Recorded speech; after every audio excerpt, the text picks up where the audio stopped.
Good morning, girlfriends. Good morning. I hope everyone is well this morning.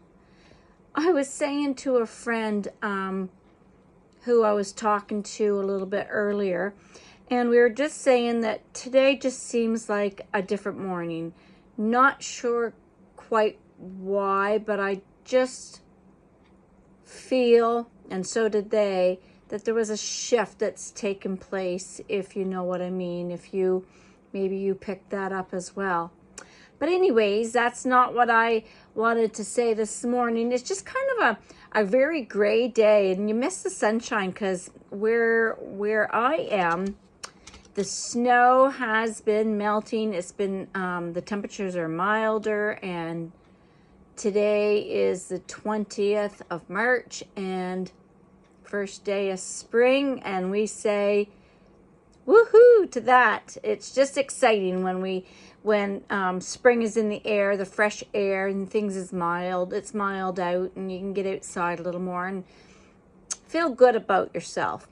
Anyways, I just wanted to share this little snippet of a story, and it's something that happened a few days ago, and someone had called me and asked me if they could borrow my, I guess it's a punch decanter, if you will. I remember back in the day we always used punch bowls, but now I have a couple of those punch decanters that have the little nozzle on it, and it just works out great for different birthdays and functions, and that's what this was for. Anyways, I said I'll go out and I'll see if I can get it. And I knew that my backyard, the snow drifts in, so it was quite deep, but I didn't know how deep it was going to be. Anyways, I thought I can do this. I'll do it. Anyways, I put my boots on and my coat, and there was a lot of crust on the snow at that time. So, and there were snowmobile tracks in my backyard.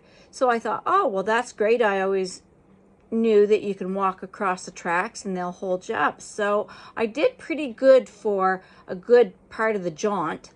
And then when I had to get off the snowmobile track, I did a couple of steps, and then lo and behold, didn't I sink to about my knees? And my boots didn't quite go up that far. So I raised myself up and I took another couple of steps and I sunk to the other knee. So anyways, I could hear in the background, I could hear a dog barking, and I knew that was the people who live across the road from me. They have a dog and they're out quite often during the day, letting them out for a run and a pee. And anyways, so I knew that somebody across the road was probably seeing, or they could see me and wondering what I'm doing. Anyways, I kept going. I'd be like 1-2 steps and then I'd sink. 1-2 steps and I'd sink. But I didn't let it stop me, even though I was getting quite wet. I kept going because I knew that what I needed was in my little, we call a baby barn, my storage shed. So anyways, when I got to the door, I thought, well, this is great. The snow wasn't up as far to the door that I could open it right up. So I went inside. The decanter was right inside, so it wasn't a big problem. And I come out, locked the door, and started on my journey back. And I just stepped into the same footsteps or footprints that I had went out in. Anyways, when I got back, I thought, there, that's done, and I didn't need anyone's help. And I thought, that mission is accomplished. And that's what it was. I was on a mission. So, and that's what I was titling this little message this morning. I was on a mission, and I was keeping my eyes on the prize because I knew that decanter was inside of my little barn. And no matter who was watching me and probably thought, what in the world is she doing wading through that snow. I didn't let that stop me. I didn't let that bother me. I just kept going. And you know, it's just a simple little scenario like that. I think I was thinking of times in our lives when I've heard so many people say, you know, I tried to do this and I tried to do that, and saving money, and it's like you save the money and then something happens and then you have to use your money. It's like 2 steps forward, 3 steps back. And I'm sure we can all attest to that we've been there. We've been there, done that. But I always said, well, thank goodness that the money was in the account, that you were able to use it, right? So whatever, I was thinking of this, whatever your goal is, whatever you are reaching for, whatever you have your thoughts in mind, maybe God has showed you a project or just something that you would like to do. No matter how hard it is to get there. And we know that there's going to be some kind of little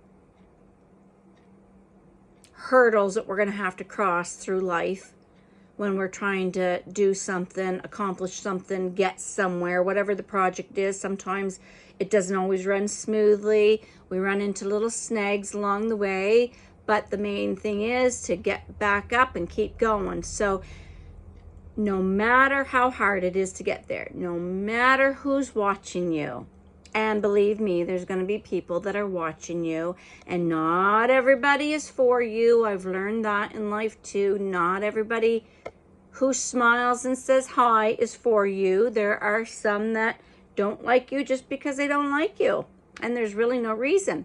But no matter who it is who's watching you, no matter what it looks like and how silly it might look like, no matter what other people are thinking or what they think of you, no matter how many times you sink to your knees or fall, you fall to your knees, and how many times you make mistakes, how many times you slow down and you have to take a break, because sometimes we do along the way.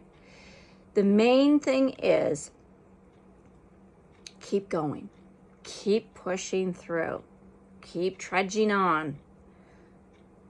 Only you and God knows the end goal and what you're striving for, what you're going after. It doesn't matter what it looks like to other people and whether they understand or they agree with what you're doing. It doesn't matter what other people think. I have learned through the last few years that, like I said before, not everybody's for you, and that's okay. That's okay. Whatever their issue is, it really doesn't matter. That God will have the right people in your path. He'll have the right ones around you who can see your progress. They can see you from where you were to how you trudged along through the middle of your situation, your ups and downs. And the same people who truly love you and who are for you will be there at the end of your journey, and waving you on and saying, wow, and it's quite exciting when someone like a best friend or a spouse or whoever it is, they get to say, I was there through it all. I saw how you persevered, you kept pushing, and you struggled, you cried, you maybe threw a little tranny, as we sometimes say, but you got back up and you kept going, and you didn't let others hold you down. You didn't let different words or remarks hold you back from what you knew that God was leading you to. Everybody's journey in life is different. And a lot of the times when I've heard different people say when they were writing a book how difficult it was, and sometimes they just had to take a break. Sometimes it was so tiring and the thoughts and the words just wouldn't come out the way that they wanted it to, and they just had to take a little break. But then they picked the pen back up, and no matter how long it took, they worked at it until it was finished. And when they were holding that finished product in their hand in the end, what a beautiful feeling that was. See, I had a friend, and I helped her for a bit working on her book, and this was quite a few years ago now, and she actually had written her second book. So I was just thankful to be a part of that, and it was a fun journey. So I just hope that this little word was an encouragement to you, that whatever you're facing, whatever you're going through, keep pushing on. Keep pushing on. You're going to get there. You're going to get there if you don't quit. See, that's the main goal right there. If you don't give up, you don't let others, I guess, get the best of you and say it's not worth it. Because I'm going to tell you, when you get to the end of your whatever it is you're looking at, you're facing, it is going to be worth it when you see that end goal, that finished project. Whatever it is, I could say, maybe there's something that's on your heart that you really would like to see to come to fruition, like for helping somebody else out. Maybe it's to build a home or help somebody out in their, I don't know, because I have a friend who has a daycare, and there's just things I would like to do for her to help her out. So whatever the case is, don't give up and just keep going and persevere, and surround yourself with good, loving, encouraging, edifying people who you know are going to be there with you through it all. Amen. That's what's most important. We don't need to listen to the naysayers or the ones who are going to tear a little strip off of us or whatever. Those people we don't need in our path anyway, in our life. So hold those ones very closely who are an encourager to you and a support to you. Keep them close. Just keep them close, because you just never know when you may need another little encouraging word or a hug or a smile or whatever it is. Amen. So I just pray that this blessed you, and I pray that you have a wonderful rest of your day, because here in my world I can hear the chimes are ringing out front, and so I know that the wind is picking up, and it's been quite foggy the last few days, so it has really made the snow melt, and that's always a happy thought in my world. Yeah, it truly is. I'm not a winter person, and that's okay. That's okay. But until next time, I speak blessings over you, and keep smiling, and know that you are loved and you can do it. You're on a mission. You can do it. Bye-bye for now.